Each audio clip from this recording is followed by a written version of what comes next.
formatted as if it were a university-level lecture on ferroelectric and piezoelectric materials. This version assumes a lecture tone, clear, didactic, and engaging for a classroom or online audience. Lecture Ferroelectric and Piezoelectric Materials. Instructor, Dr. Arnab Pacharia. Course EM10, Functional Materials. Slide 1, Introduction. Good morning, everyone. Today, we're diving into an exciting domain at the intersection of electromagnetism and material science, the world of ferroelectric and piezoelectric materials. These materials have a unique ability to couple electric fields with mechanical deformation, enabling a wide array of applications from memory devices to sensors and actuators. Slide 2. What are ferroelectric materials? Let's begin by defining ferroelectric materials.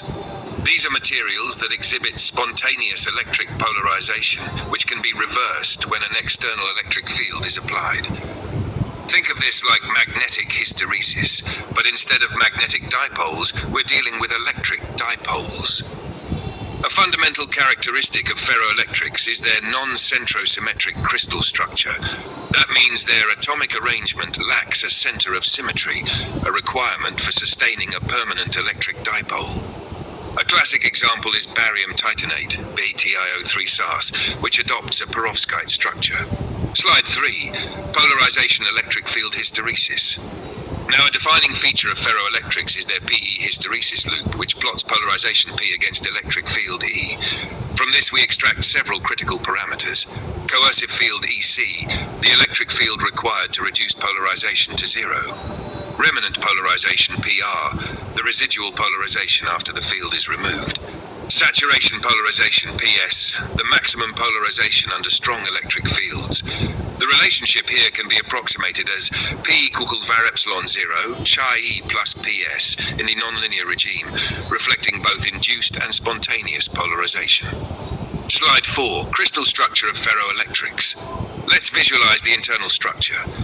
In its paraelectric phase, above the Curie temperature, BaTiO3 is cubic. The titanium ion sits at the center, but when cooled below the Curie point, it transitions to a tetragonal phase.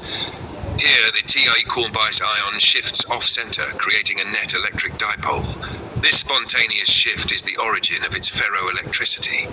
We often show diagrams of both cubic and tetragonal unit cells, highlighting atomic displacements, particularly the movement of Ti and O atoms relative to the Bi atom. Slide 5, the piezoelectric effect. Now moving on to the piezoelectric effect, another fascinating electromechanical phenomenon. In piezoelectrics, applying mechanical stress generates an electric voltage. Conversely, applying a voltage induces a mechanical strain. An important distinction, all piezoelectric materials must be non-centrosymmetric, but not all of them are ferroelectric. The governing equation here is D equals dt plus var epsilon E, where D is the electric displacement field, T is mechanical stress, D is the piezoelectric constant, and the key is permittivity. Slide 6, comparison, ferroelectric versus piezoelectric. Let's compare these two material classes directly. Property, ferroelectric, piezoelectric. Spontaneous polarization, yes, not necessary. Electric field switching, yes, no. Response to stress, possible. Yes, common examples, BaTiO3, PZT, ZNO, quartz, ALN. You can see that ferroelectrics are a subset of piezoelectrics, with the added feature of switchable polarization. Slide 7, applications. These properties aren't just academic, they're powering the devices around us. Ferroelectric RAM, used in non-volatile memory devices. Infrared sensors, using the pyroelectric effect, where temperature changes induce polarization. Actuators and transducers.